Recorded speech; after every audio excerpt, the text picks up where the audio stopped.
యేసే పరిష్కారము అనుదిన Bible television కార్యక్రమం ప్రేక్షకులందరికీ మన ప్రభువును ప్రియరక్షకుడు అయిన యేసుక్రీస్తు వారి అత్యున్నతమైన నామమున వందనాలు. ప్రభువునందు ప్రియ దేవుని బిడ్డలారా, నేటి దినము బ్రదర్ కారుపాటి శాంతిసాగర్ గారి ద్వారా వచన ధ్యానములను యోహాను సువార్త నుండి ధ్యానం చేసుకుందాం.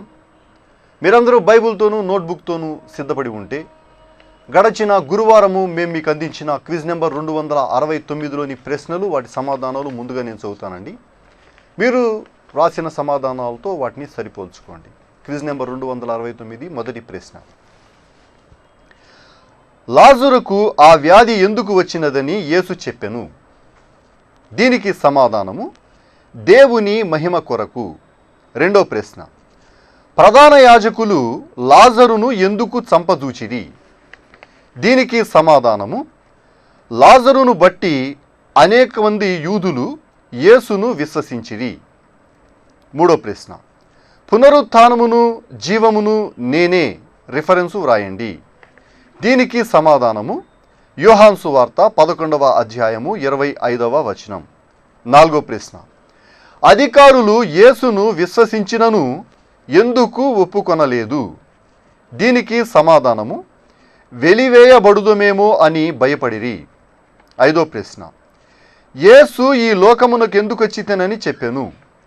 దీనికి సమాధానము లోకమును రక్షించుటకు. అలాగే క్విజ్ నెంబర్ 270లోని ప్రశ్నలు కూడా నేను చదువుతున్నానండి, తొందరగా రాసుకోవడానికి ప్రయత్నం చేయండి. ఈ క్విజ్ నెంబర్ 270 యోహాను సువార్త 13, 14 అధ్యాయాల ఆధారంగా ఇవ్వబడిన ప్రశ్నలు. మొదటి ప్రశ్న. నా పాదములు కడుగరాదని యేసుతో ఎవరు అనిరి? నా పాదములు కడుగరాదని యేసుతో ఎవరు అనిరి? రెండో ప్రశ్న. సాతాను ఎవరిలో ప్రవేశించెను? సాతాను ఎవరిలో ప్రవేశించెను? మూడో ప్రశ్న. నేనే మార్గమును సత్యమును జీవమును రిఫరెన్సు వ్రాయండి. నేనే మార్గమును సత్యమును జీవమును రిఫరెన్సు వ్రాయండి. నాలుగో ప్రశ్న. ప్రభువు ఇచ్చిన క్రొత్త ఆజ్ఞ ఏది? ప్రభువు ఇచ్చిన క్రొత్త ఆజ్ఞ ఏది? ఆఖరి ప్రశ్న, ఐదో ప్రశ్న. ప్రభువు వెళ్ళి ఎవరిని పంపును? ప్రభువు వెళ్ళి ఎవరిని పంపును? ఈ 5 ప్రశ్నలకు సరైన సమాధానాలు రాసి వచ్చే మంగళవారంలోగా మా కార్యాలయానికి పంపించండి. మీ పేరు, అడ్రస్సు రాయటం మర్చిపోకండి. క్విజ్ రాసే ప్రేక్షకులు 3 విషయాలు జ్ఞాపకం ఉంచుకోవాలి. మీరు క్విజ్ రాసే పోస్ట్ కార్డు ముందు భాగంలో మీ ప్రార్థన మనవులు రాయాలి. వెనక భాగంలో ఖాళీ ప్రదేశంలో పైన క్విజ్ నెంబరు, క్రింద 5 ప్రశ్నలకు సమాధానాలు రాయాలి. అడ్రస్ విభాగంలో బ్రదర్ కారుపాటి శాంతిసాగర్ గారు, యేసే పరిష్కారము, వేదరాజు సినిమా హాల్ వద్ద, పత్తేబాద, ఏలూరు అని వ్రాయటం మర్చిపోకండి. క్విజ్ నెంబర్ 269కి మాకు సమాధానాలు రాసిన వారు ఏలూరు పత్తేబాద నుండి Y Sarojini, Pammi Hannamma, AR lines నుండి వి శిఖామణి, భారతి, జయశేఖర్, కొత్తగూడెం నుండి కె వెరోనిక, శాంతినగర్ నుండి ఎం ప్రవీణ్ కుమార్, తంగరాజు, జయరాజు, ఒలివా ఎలిజబెత్, తంగిళ్లమూడి నుండి బొల్లా నాగేశ్వరరావు, మంజుల, ధర్మాజిగూడెం నుండి వి క్రాంతి, గన్ బజార్ నుండి హెచ్ రత్నవేణి, ముండూరు నుండి వి సునీత, నవాబుపేట నుండి డిజే దీక్షితాబాయి, వెన్నవల్లివారిపేట నుండి బి దీవెనమ్మ, శాస్త్రీనగర్ కాలనీ నుండి కె మోహన్ రావు. మీ అందరికీ యేసే పరిష్కారం కార్యాలయం తరపున ధన్యవాదాలు తెలియజేసుకుంటూ ఉన్నామండి. మీరందరూ సిద్ధపడి ఉంటే బ్రదర్ కారుపాటి శాంతిసాగర్ గారు ప్రార్థన చేసి ఈ దినపు వాక్య పరిచర్య చేస్తారు. ప్రభువునందు ప్రియమైన దేవుని బిడ్డలారా, ఈ రాత్రికాలపు వాక్య భాగం కొరకు ఆర్థిక సహకారం ఇస్తున్న కుటుంబం కొక్కిరాయలంక గ్రామము వాస్తవ్యులు శ్రీ ఉచ్చుల సంగీతరావు గారు, శ్రీమతి ఉచ్చుల మరియమ్మ గారు మరియు వారి కుటుంబ సభ్యులు సహకారం ఇస్తున్నారు. ఎపిసోడ్ స్పాన్సర్స్ ముందుకు రావాలని, ప్రభువు అనుగ్రహించాలని మీరు ప్రార్థించాలని నేను కోరుతున్నాను. ప్రార్థన చేసుకుందాం. తలలో ఉంచండి, ప్రార్థనలో ఏకీభవించండి. మమ్మను మిక్కిలిగా ప్రేమిస్తున్న మా ప్రియ తండ్రి, మీకు కృతజ్ఞతలు. మీ అద్భుత వాక్యం కొరకు ఆశతో ఎదురు చూస్తున్నాం. పరిశుద్ధాత్మను గురించి మేము ధ్యానిస్తున్నాం. మాకు మీ సహాయం ఇవ్వండి. ప్రభువా, మిమ్ములను గుర్తెరుగుటకు, మీ వలన మాకేం జరిగిందో విశ్వాసులంగా మేము తెలుసుకోవటానికి, మేము ఏం చేయగలుగుతామో నేర్చుకోవటానికి సహాయం చేయండి. ఉచ్చుల సంగీతరావు గారిని, మరియమ్మ గారిని దీవించండి. వారి బిడ్డలను ఆశీర్వదించండి. ఘనత, మహిమ, ప్రభావాలు మీరు పొందండి. యేసు ప్రభు పేరిట వేడుచున్నాము తండ్రి, ఆమెన్. ప్రభువునందు ప్రియమైన దేవుని బిడ్డలారా,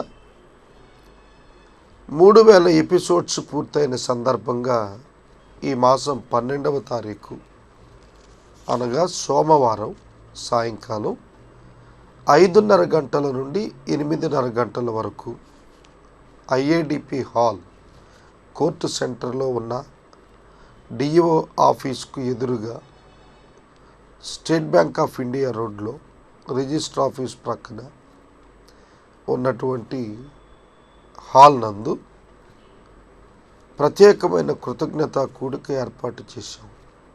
దీనిలో వర్తమానం అందించడానికి Shri G Alfred retired IG garu, అలాగే doctor reverend Acharya RRK Murthy garu విచ్చేస్తున్నారు. కనుక ఈ ప్రత్యేక కార్యక్రమానికి ప్రేమతో మిమ్మల్ని అందరినీ ఆహ్వానిస్తూ ఉన్నాను. ఆర్థిక సహకారులందరినీ మరోసారి మనవి చేస్తున్నాను. ఇది మీ అందరి యొక్క కృషి చేత కొనసాగిన సాధ్యమైన కార్యం కనుక ఈ ప్రోగ్రాం మీది, మీరు వచ్చి ప్రభువును స్తుతించాలని కోరుతున్నాను.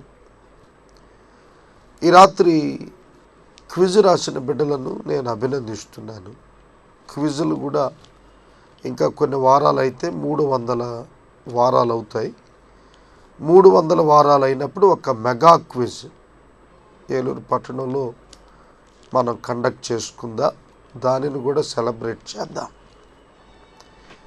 క్విజ్ రాసిన బిడ్డలను ప్రభు దీవించాలని నేను కోరుతున్నాను.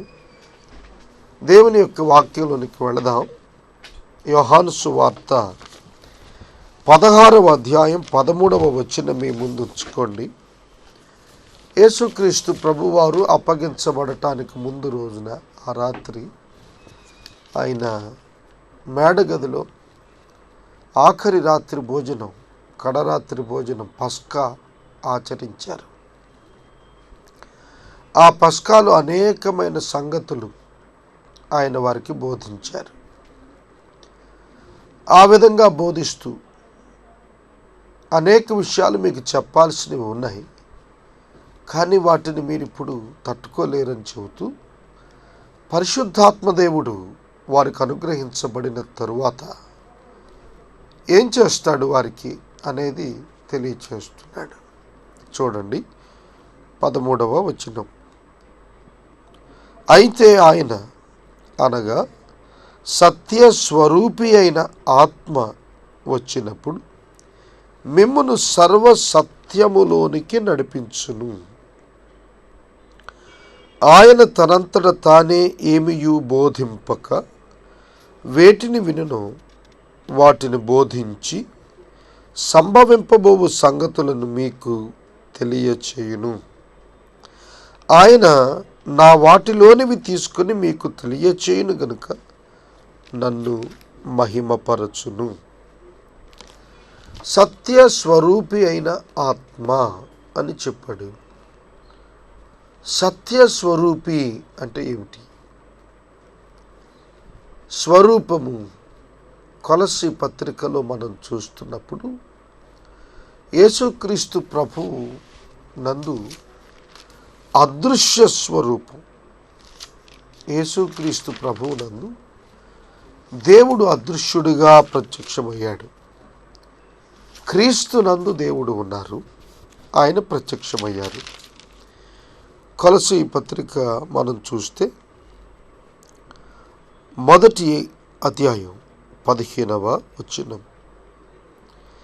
అదృశ్య దేవుని స్వరూపి అయి సర్వసృష్టికి ఆది సంభూతుడై ఉన్నాడు అని యేసు ప్రభువును గురించి వ్రాయబడింది.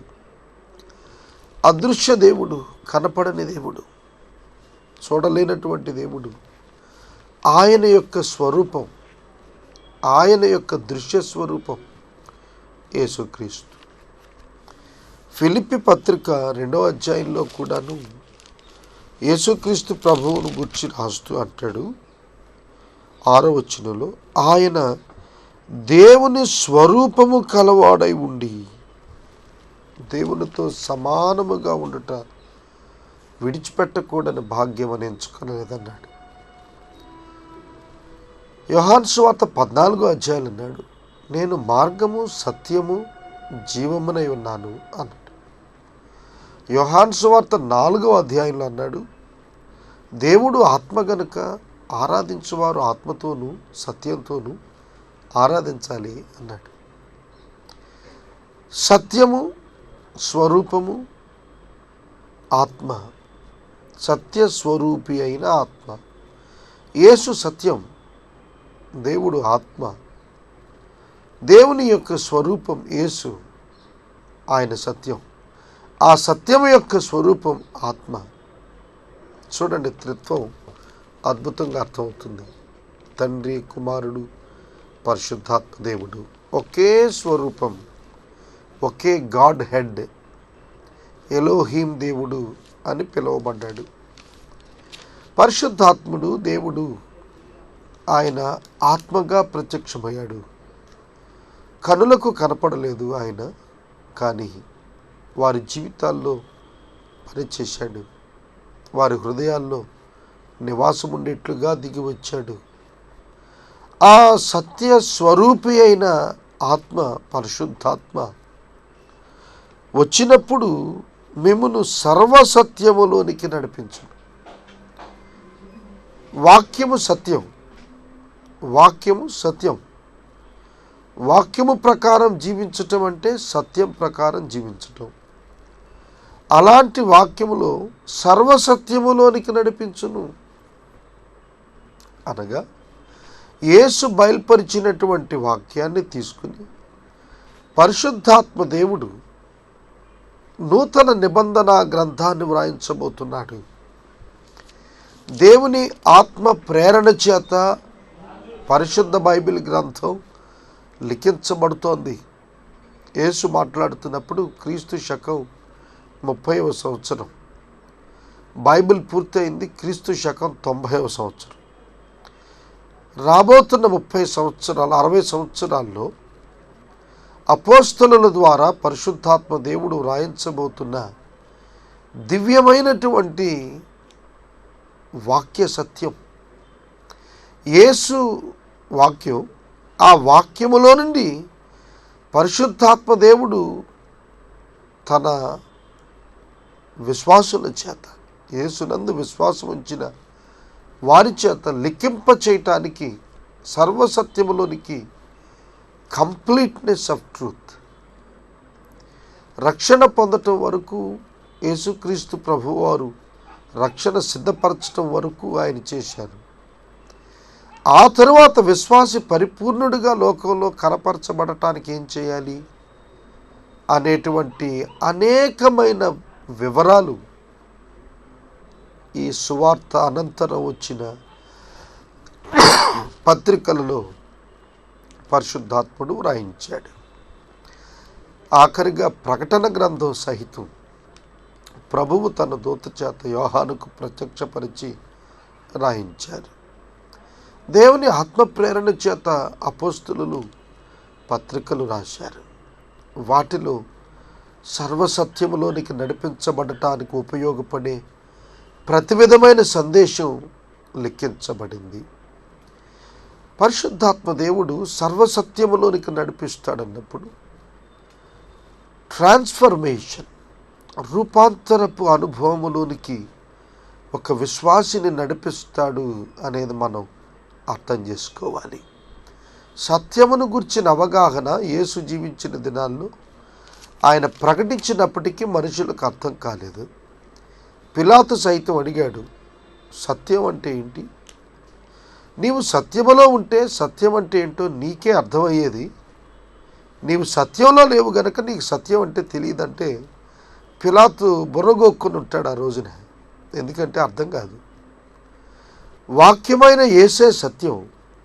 యేసునందున్న వాడికే సత్యం అంటే ఏంటో అర్థమవుతుంది. ఈ మాట కొంచెం వింటున్న వారికి విడ్డూరంగా అనిపిస్తుందా? సత్యం అంటే ఏంటో సత్యంలో ఉన్న వారికి అర్థమవుతుంది అంటే యేసుక్రీస్తు నందు ఉన్నవారు మాత్రమే నిజ సత్యాన్ని అర్థం చేసుకోగలరు. ఏమిటి నిజమైన సత్యం? నేను పలుమార్లు చెప్పాను, సూర్యుడు సత్యం అనుకుంటాం మనం, కానీ సూర్యుడు సత్యం కాదు. ఎందుకంటే సూర్యుడు ఇక ఉండబోవటం లేదు. నూతన ఆకాశం నూతన భూమి ఏర్పడేప్పటికీ సూర్యుడు ఉండడు. చూడండి, అలా మనం అనేకమైనవి కనిపిస్తున్నవన్నీ సత్యం అనుకుంటాం, కానీ వాస్తవ సత్యం పరలోకం, వాస్తవ సత్యం నూతన ఆకాశం, వాస్తవ సత్యం అబ్రహాము, ఇస్సాకు, యాకోబులు విశ్వాసంతో ఎదురు చూసినటువంటి ఆ గొప్ప పట్టణం, అది సత్యం. ఆ సత్యంలోనికి నడిపించబడాలి. అర్థం చేసుకోండి, ఇది యేసుక్రీస్తునందు విశ్వాసం ఉంచిన వారికి బయలుపరచబడేటువంటి అవగాహన. ఈ రోజున డాక్టరేట్స్ చదివిన వాళ్ళు, పిహెచ్డీలు చేసిన వారు, పోస్ట్ గ్రాడ్యుయేషన్ చేసిన వారు, రిలీజియస్ స్టడీస్ చేసిన వారు అనేకులు ఉన్నారు. బైబిల్లో వ్రాయబడినటువంటి పరలోక సత్యాన్ని గురించిన అవగాహన ఎంతమందికి దొరికింది? దొరకలేదు, దొరకదు కూడా. ఎందుకో తెలుసా? క్రీస్తునందు విశ్వాసం ఉంచకుండా మనకు కలిగిన విద్య చేత క్రీస్తు యొక్క వాస్తవ సత్యాన్ని గ్రహించాలి అంటే అది జరిగేది కాదు. యేసును అంగీకరించిన తరువాతే నీ ఆత్మీయ కన్నులు తెరవబడతాయి. ఆ తరువాత పరిశుద్ధాత్ముడు నీ అంతరంగంలో ఉండి క్రీస్తు యొక్క సారూప్యంలోకి నిన్ను ఎదిగింపచేస్తాడు.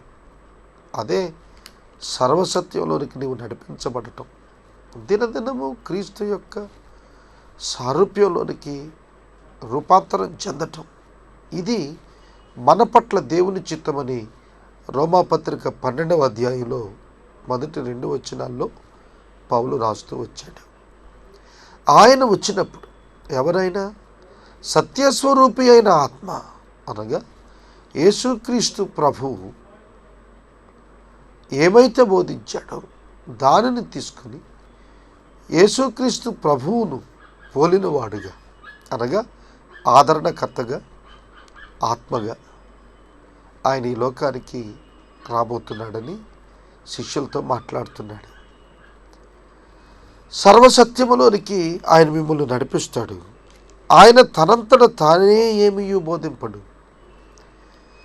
ఈ యేసు సువార్తల తరువాత వచ్చినటువంటి అపోస్తల కార్యాలు, పత్రికలు, ప్రకటన గ్రంథం, ఇవి మీరు చూస్తే ఇవి ఇండిపెండెంట్గా వారి మనసుల్లో వచ్చిన భావాలు రాసినవి కాదు. ఏ వాక్యమైతే సువార్తలలో బోధించబడుతూ వచ్చిందో దానిని ధృవపరుస్తూ ఎపిస్టల్స్, పత్రికల్లో వ్రాయటం జరిగింది. అందుకే అన్నాడు, తనంతట తాను ఏమీ బోధించడు. యేసు ప్రభువు కూడా నేను నా అంతటా నేనేమీ మాట్లాడటం లేదన్నాడు. అంటే ఆ గాడ్ హెడ్ కౌన్సిల్లో ఏదైతే ఉందో దాన్నే బయలుపరచబోతున్నారు అనేది ప్రభువు చెప్పాడు తప్ప ఇండివిజువల్గా వారు ఎన్నడూ ప్రకటన చేయటం లేదు. ఒక్క యేసుగా మాట్లాడటం, లేకపోతే ఒక తండ్రిగా వేరేగా మాట్లాడటం, లేకపోతే ఒక పరిశుద్ధాత్ముడిగా వేరేగా మాట్లాడటం అనే ఛాన్స్ లేదు. వారు ముగ్గురు ఒకటై మాట్లాడినదే మాట. అందుకని అన్నాడు, ఆయన నా విషయాలు తీసుకొని మీకు బోధిస్తాడు, క్రొత్త విషయాలు చెప్పడం, అంటే నెవర్ కాంట్రడిక్ట్ విత్ గాస్పుల్స్. ఈ మధ్యన ఒక పెద్ద ఆయన మాట్లాడుతున్నాడు, టెక్స్ట్ వేరు, కాంటెక్స్ట్ వేరు, ప్రీటెక్స్ట్ వేరు అంటూ సువార్తలు తప్ప పాత నిబంధన పత్రికలు అసలు మనం ఆచరించాల్సిన పని లేదు, అసలు ఒక ప్రమాణంగా తీసుకోవాల్సిన పని లేదన్నాడు. ఎంత ప్రమాదం అండి! బైబిల్కి గ్రంథకర్త మోషే కాదు, పౌలు కాదు, పరిశుద్ధాత్మ దేవుడు. సువార్తల్లో చెప్పిన ఆ ప్రభువే, పాత నిబంధనలో చెప్పిన ఆ ప్రభువే, పత్రికలలో వ్రాయించిన అదే ప్రభువు నుండి కలిగిన ఆత్మ. కనుక బైబిల్ గ్రంథం అంతా నమ్మాల్సిందే. ఒక్క సువార్తల్ని నమ్ముతాను నేను, యేసు ప్రభు చెప్పినవి అవే నేను నమ్ముతాను అంటాను, కుదరదండి. Total Bible is the word of God, దేవుని యొక్క వాక్యం. 50,000 తప్పిదాలు ఉన్నాయి బైబిల్లో అని ఇంటర్నెట్లో పెట్టాడు ఒక ఆయన పెద్ద వ్యాసం.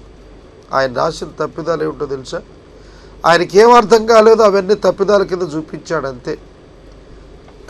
దానిని క్రైటీరియాగా తీసుకోవాల్సిన అవసరం లేదు.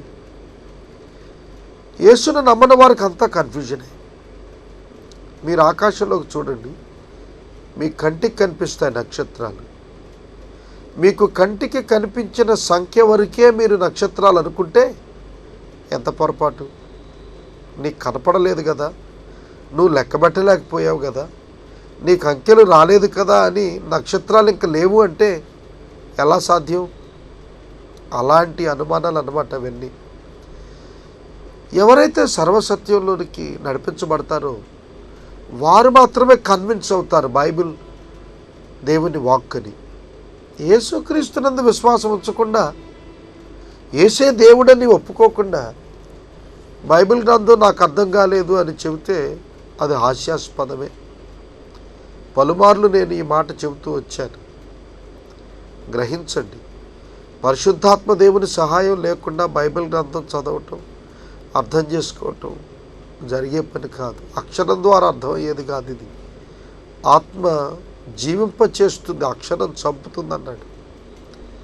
అక్షరం పదప్రయోగం కొరకే తప్ప ఆత్మ దాని అందరి జీవాన్ని వెలికి తీస్తుంది. అదే రాస్తున్నాడు ప్రభు ఇక్కడ. నాలోనివి తీసుకొని ఆయన మీకు బోధిస్తాడు, ఆయన నా వాటిలోనివి తీసుకుని బోధిస్తాడు కనుక నన్ను మహిమపరుస్తున్నాడు. తనంతట తానే ఏ విషయాలు బోధించక దేవుని నుండి ఏది వింటాడో వాటినే బోధించి సంభవించబోవు సంగతులు మీకు తెలియచేస్తాడు. సంభవించబోవు సంగతులు మీకు తెలియచేస్తాడు. గుర్తుపెట్టుకోండి, యేసుక్రీస్తు ప్రభు మాత్రమే ప్రవచనాలు చెప్పలేదు. సంభవించబోయే సంగతులు క్లారిటీతో వచ్చేటట్లుగా, గాస్పుల్స్తో కోఆర్డినేట్ అయ్యేటట్టుగా పరిశుద్ధాత్ముడు బయలుపరచబోతున్నాడనేటువంటి సత్యం వారికి తెలియచేయబడింది. చూడండి, పరిశుద్ధుడైన పౌలు తెస్సలోనిక సంఘానికి రాస్తూ మొదటి లేఖ 4వ అధ్యాయం 13వ వచనం నుంచి నిద్రించిన వారిని గురించి మీకు తెలియకుండా నాకు ఇష్టం లేదు అని చెప్పి ఒక చాలా అద్భుతమైన ప్యాసేజీ వ్రాస్తూ వచ్చాడు. ఆ ప్యాసేజ్ మీరు చూస్తే అందులో యోహాను సువార్త 11వ అధ్యాయంలో చెప్పినటువంటి మాటలకు కొనసాగింపు తాత్పర్యంగా మనం అర్థం చేసుకుంటాం. గ్రహిస్తున్నారా? యోహాను సువార్త 11వ అధ్యాయంలో నా యందు విశ్వాసం ఉంచిన వాడు చనిపోడని, అంటే స్పిరిచువల్ డెత్లో ఎంటర్ అవడని, నా యందు విశ్వాసం ఉంచిన వాడు ఎన్నటికీ చనిపోడు అనే పదంకు చనిపోయిన బ్రతుకుతాడనే దానికి ఫిజికల్ డెత్లోంచి రిజరెక్ట్ అయి బయటకు వస్తాడని యేసు చెప్పిన దానికి మరింత క్లారిటీ. ఎట్లా జరుగుతుంది అది? పునరుద్ధానం ఎట్లా జరుగుతుంది? యేసు ఎప్పుడు వస్తారు? బోర ఎప్పుడు మోగుతుంది? బోర మ్రోగటాన్ని గురించి సువార్తల్లో రాయలేదండి. అపోస్తలుడైన పౌలు రాస్తున్నప్పుడు బోర మ్రోగుతుంది, మృతులు లేస్తారు, సజీవులమై ఉన్న మనం ఒక్క క్షణంలో మార్పు పొందుతాం. ఈ క్లారిఫికేషను నేనే పునరుద్ధానం అని చెప్పిన యేసు సువార్తలో చెప్పలేదు, పరిశుద్ధాత్ముడు చెప్పాడు. మీకు ఒక్క ఉదాహరణగా ఇది చూపిస్తున్నాను. బైబిల్ అంతా ఇదే ఉదాహరణ అండి. మీరు యోహాను సువార్త 15వ అధ్యాయంలో తండ్రి మంచి వ్యవసాయకుడు, నేను ద్రాక్షావళి, మీరు తీగెలు, అంటుకట్టబడిన వారు ఫలిస్తారు, ఇవన్నీ కూడా పత్రికల్లో దాని యొక్క వివరాలు రాసుకుంటూ వచ్చాడు. గలతీ పత్రికలో ఫలాలను గురించి రాశాడు. కనుక మీరు అర్థం చేసుకుంటే పరిశుద్ధాత్మ దేవుడు యేసు ఏం బోధించారో సువార్తల్లో దానిని కంప్లీట్ చేసుకుంటూ, దానిని పూర్తి చేసుకుంటూ, దానిని పుణికిపుచ్చుకుంటూ మరిన్ని ఆత్మీయ సత్యాలు విశ్వాసులకు నేర్పించడానికే ఆయన రాబోతున్నాడు. రాబో సంగతులు, కలుగుబో సంగతులు మీకు తెలియపరచడానికి ఆయన వస్తున్నాడు అని చెప్పి ప్రభు స్వయంగా తెలియచేస్తూ ఉన్నారు. ఈ రాత్రి కాలపు వాక్య భాగం ఇక్కడ నేను నిలుపుదల చేస్తున్నాను. రేపటి వాక్య భాగానికి ఎపిసోడ్ స్పాన్సర్స్ ఎవరు లేరు, ప్రార్థించమని మనం చేస్తూ ఉన్నాను. ఈ రాత్రి కాలపు వాక్య భాగమునకు సహకారం ఇచ్చిన వారు కొక్కిరాయలంక వాస్తవ్యులు శ్రీ ఉచ్చల సంగీతరావు గారు, శ్రీమతి మరియమ్మ గారు మరియు కుటుంబ సభ్యులు సహకారాన్ని అందిస్తున్నారు. ఈ కుటుంబాన్ని ప్రభువు దీవించినట్లు ప్రార్థించమని మనవి చేస్తున్నాను. మనము ఇంతవరకు బ్రదర్ కారుపాటి శ్యామ్ సాగర్ గారి ద్వారా వచన ధ్యానములను యోహాను సువార్త నుండి ధ్యానం చేసుకున్నాము. ఈ కార్యక్రమం ద్వారా మీరు పొందుకునుచున్న ఆత్మీయ మేలులు ఒక ఉత్తరం ద్వారా మాకు తెలియచేయండి. మీ ప్రార్థనా మనవులు మాకు తెలియచేస్తే ఏసే పరిష్కారం కార్యాలయంలో ఏర్పాటు చేసిన ప్రత్యేక ప్రార్థనా శిబిరంలో మీ కొరకు ప్రార్థిస్తాం. మీ కుటుంబ పక్షముగా ఒక ఎపిసోడ్ ప్రసారం చేయాలనుకున్నారు మాకు తెలియచేస్తే మా సిబ్బంది మీ గృహాలను దర్శిస్తారు. క్విజ్ నెంబర్ 270లోని ప్రశ్నలు మరోసారి చదువుతున్నానండి, తొందరగా రాసుకోవడానికి ప్రయత్నం చేయండి. ఈ క్విజ్ నెంబర్ 270 యోహాను సువార్త 13, 14 అధ్యాయాల నుండి ఇవ్వబడిన ప్రశ్నలు. మొదటి ప్రశ్న, నా పాదములు కడుగరాదని యేసుతో ఎవరు అనిరి?